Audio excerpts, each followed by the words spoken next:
What's up, guys? Hey, Jared Beckstrand here, Doctor of Physical Therapy, ToneandTitan.com, coming at you today with 8 of my best exercises for your meniscus knee injury. Let's get into them right now.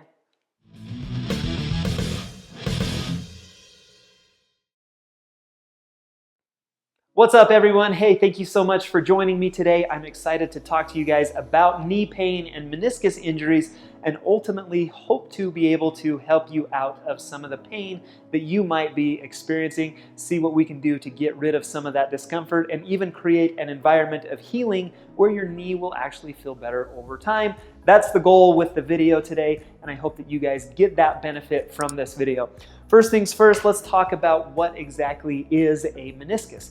A meniscus is a pad of cartilage that basically adds cushion and conformity to your knee. So you see right here, I've got a right knee, looks just like that. If I were to look at the top of that tibia, so that lower leg and shin bone right here, you'll see that on the top part of that, there's kind of 2 flat surfaces. I assume you can see that. 2 flat surfaces right on top of the knee. That is right where your meniscus sits. You've got one on the inside of your knee, it's called your medial meniscus, and one on the lateral side of your knee, or the outside of your knee, that's called your lateral meniscus. Now, again, the purpose that they serve is to act as a shock absorber, meaning as that femur and as your body weight are coming down on the knee, it adds a little cushion in that area. But also it serves to improve conformity of that joint or stability in the joint. And without the meniscus, or when there is a meniscus injury, there tends to be a little more kind of shifting and gliding going on. A lot of times if you have this injury, people will say it feels loose, it feels unstable, things of that nature. And so that being said, what I want to do now is show you 8 of my favorite stretches and exercises to help that meniscus out, of some of the pain that you might be experiencing. So the first thing that I like to do is introduce some stretches into that area. For example, if it were my right knee that were injured here, I spend a lot of time protecting it. And when you're walking around, you're probably not getting into full knee extension because it's a little bit painful. So what we want to do is promote full knee extension. And the way that I like to do that would be with a seated calf and hamstring stretch. You're going to sit on the edge of your bed or on the edge of your table or a counter, somewhere where you can get into this position right here. Take a belt, a towel, or a sheet and put it around the top part of your foot. Now in this position, I'm going to pull the strap towards me. Looks just like this. You're going to feel a stretch on the back of your calf. But then the other thing that I want you to do is sit up nice and tall. As you pull, you can then lean forward, you can then lean forward at your hip. What you're going to feel with this is just a great stretch all through the back of your leg. You're going to feel it in your calf, in the back of your knee, as well as in your hamstring. We're going to kind of work your way out of some of that tightness that is common after a meniscus injury. Hold that for about 20 seconds, and you're going to repeat that 3 times. Next, let's work on the stability of the knee joint. Now, oftentimes when that knee gets injured, it's this quad muscle that kind of turns off. It loses strength really quickly. So we need to maintain strength in our quad. One of my favorite ways to do that would be with an isometric contraction, or basically a contraction without movement in a quad set. That's what we call this next exercise. So you'll see that my leg is just here right out in front of me, and then all I'm going to do is fire this quad muscle. So I'm trying to push my knee down into the table. Just a nice strong contraction here in the top of this quad. I'm going to hold that for 5 to 10 seconds, and then I'm going to relax. Number 2, I'm going to fire that quad, push that knee down into the table, hold 5 to 10 seconds, and then relax. A good number to shoot for with this one is about 10 repetitions. Next, let's introduce some motion with a little bit of some resistance, and we're going to do this with a heel slide. Now, this is going to work better if I were to take my shoe off, or if I were to put something underneath my foot that just causes it to slide a little bit easier, a plastic sheet or a towel or something like that. Basically with this one though, what we're going to do is pull that heel up towards yourself as far as you can take it. We're working on activating those hamstring muscles. Take it to where it's just to the point of pain, but not necessarily into pain. And then you're going to glide it back out straight again. Again, it works better if I didn't have my shoe on. If I were just in a sock, this would work a little bit better. If it's comfortable for you, you can even do this one in this position. Let's say I was working on this left leg now.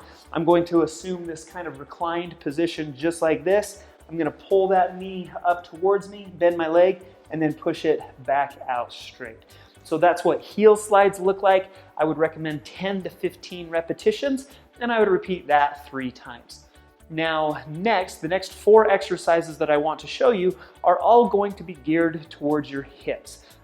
Basically, the stronger we can keep your hips, the more stable you're going to be at your knee joint. And so to do that, let's show you some of my favorite hip strengthening exercises. Assuming the injury is here on the left leg again, let's show you what a straight leg raise looks like. So I'm going to start with a quad set. So I'm going to fire that quad muscle, get that nice quad contraction, push my knee down straight into the table.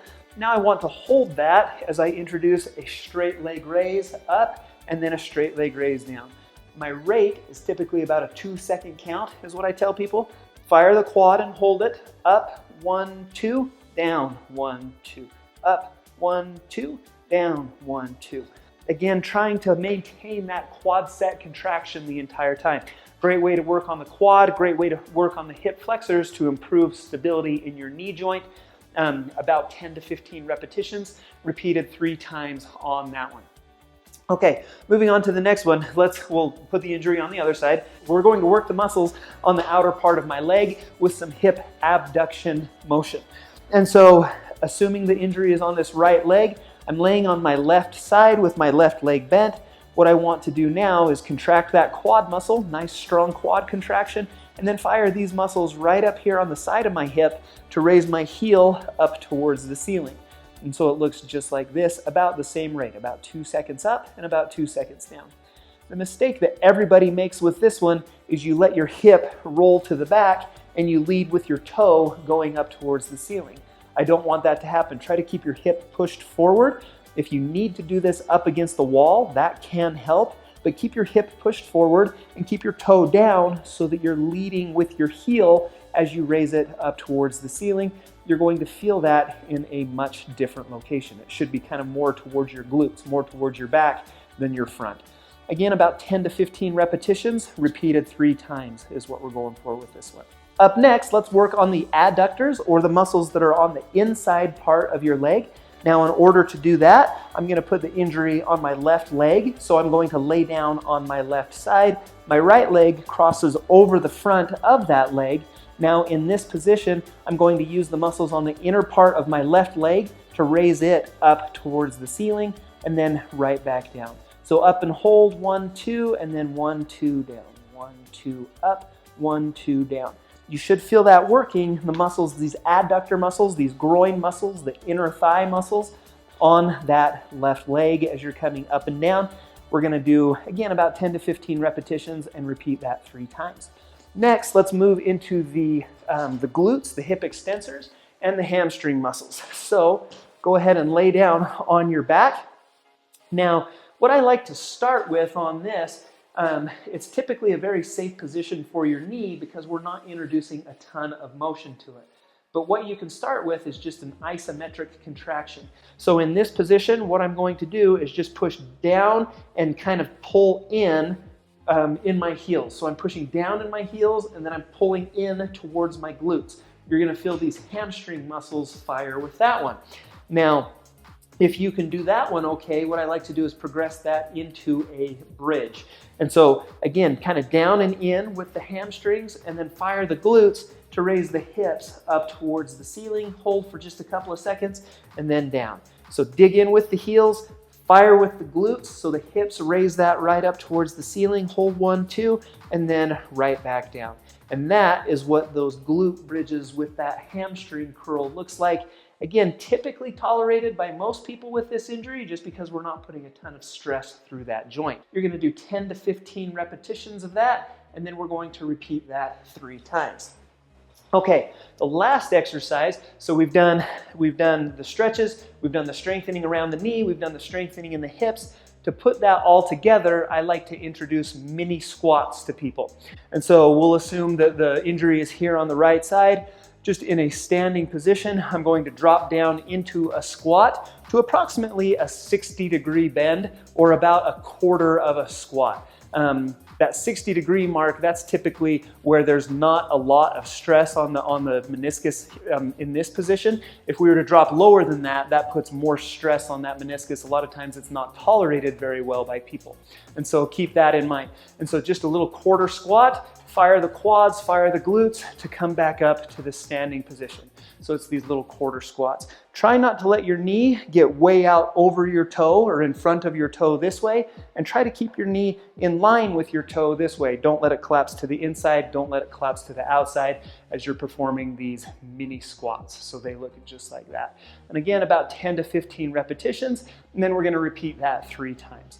I hope this helps you guys out. If you're interested in more videos from me about your knee injury and how you can help it to feel better, click on these right here. Those should help you out. Also, if you haven't done so already, I'd love if you subscribe to Tone and Tighten right here on YouTube. You can do that at this circle button right here. I'd love to help you out in the future. And I hope to see you back again soon right here on Tone and Tighten.